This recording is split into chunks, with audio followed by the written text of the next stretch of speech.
정부와 여당이 주거 취약 청년을 위해 최대 1년 동안 매달 월세 20만 원을 지급하고 주택 청약 특별 공급도 추진하는 등 청년 특별 대책을 발표했습니다.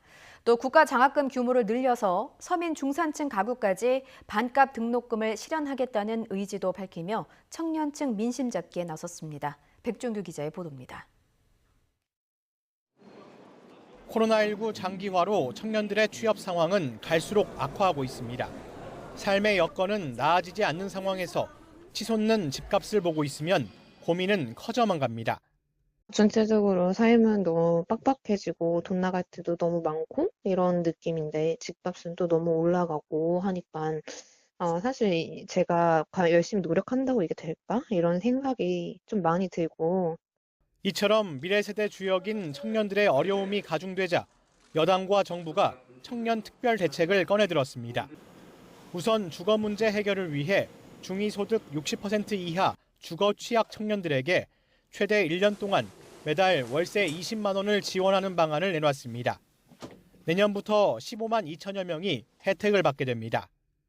청년층을 보다 두텁게 지원하기 위한 청년 월세 지원 사업 도입을 요청하였고요.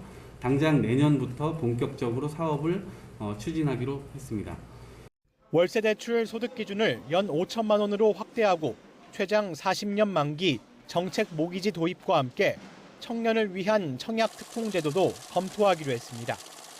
또 전체 국가 장학금 규모를 7천억 원가량 확대해 반값 등록금을 실현하겠다는 의지도 밝혔습니다.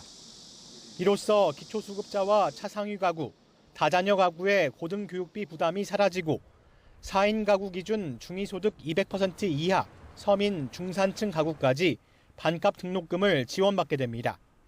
이번 특별 대책을 계기로 정부는 국가장학금을 지급받는 8구간 이하의 모든 대학생과 함께 실질적인 반값 등록금의 길을 열어가도록 하겠습니다.